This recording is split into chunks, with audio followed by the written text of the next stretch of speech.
We have got vast programs of education here.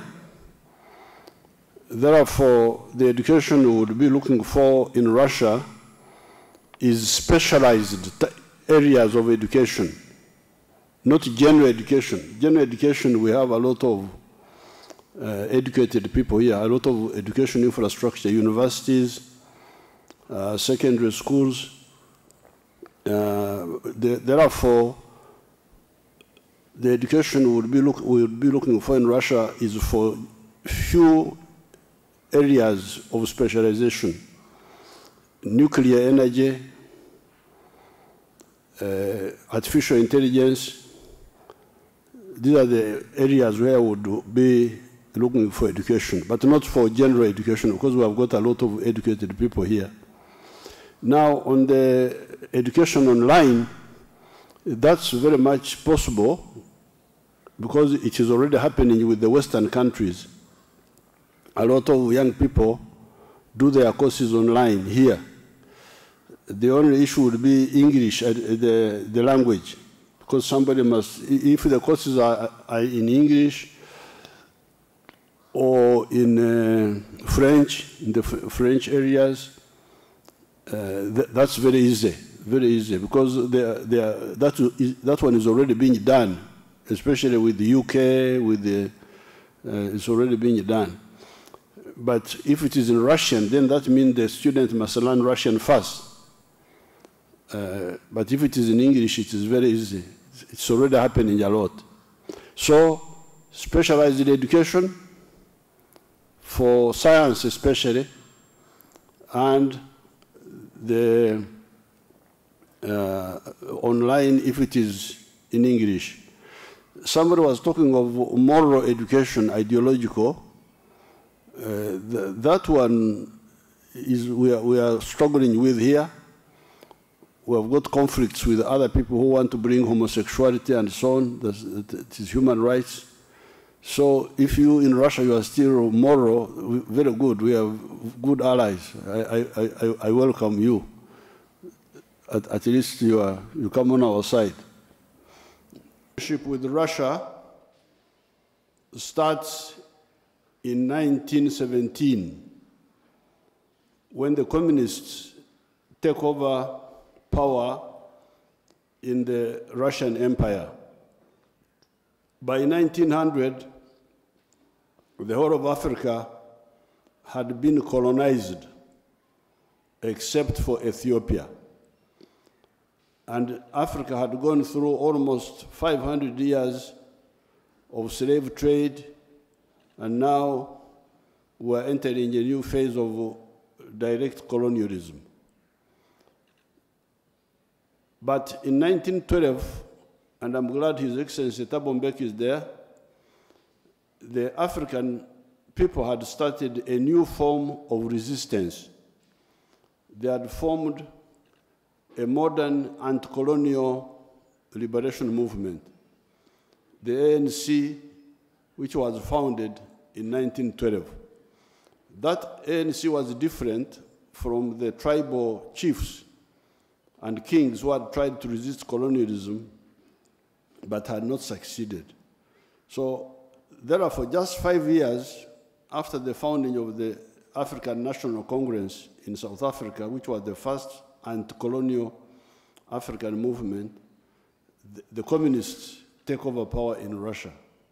Therefore, we have a friendly European country. The imperialist countries were on the other side: Britain, France, Germany, even the United States.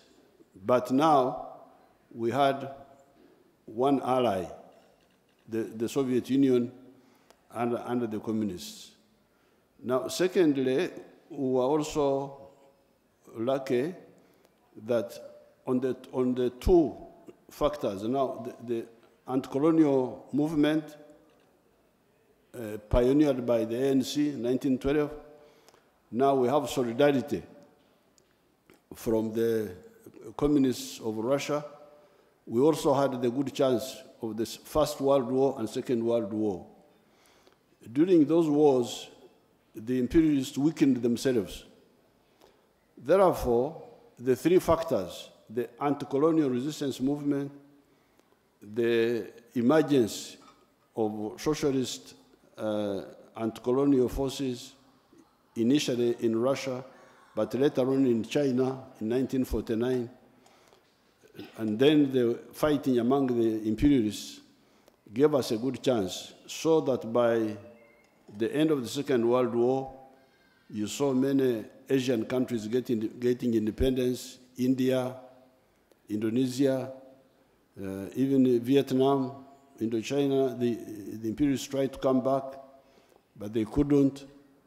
And by to cut a long story short, by 1994, the whole of Africa had been liberated by the combination of the three factors: the anti-colonial liberation movements, the support, solidarity from the socialist countries, and the mutual weakening among the imperialists because of their anti-imperialist wars. Now, after liberation, what we need is economic development and transformation. And here, we need 4 factors. Factor number 1, human resource development. That is education and health.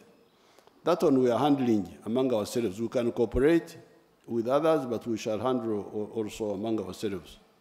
Second one, infrastructure. Infrastructure like the roads, the railways, the electricity, the ICT backbone. There we can cooperate with the countries like Russia and China. Thirdly, investments in production of goods and services, manufacturing and services. Here, investors from Russia can come and invest here and produce goods and services. Now, finally, number 4, markets. When somebody produces a product or a service, it needs a market. We have the internal markets of Uganda. We have the market of East Africa. We have the market of the African Continental Free Trade Area. But we also need other markets, like the market of Russia, market of China, market of India, market of the Middle East, and also the West, if they are not put in unacceptable conditions. So therefore, the potential for cooperation, of course also Russia needs market, because market is empowering for all, not just us. Even the Russians, if they sell products to us, they get advantage. The Chinese, they sell a lot of products in Africa. The Indians. So this question of market access is to everybody's advantage, mutually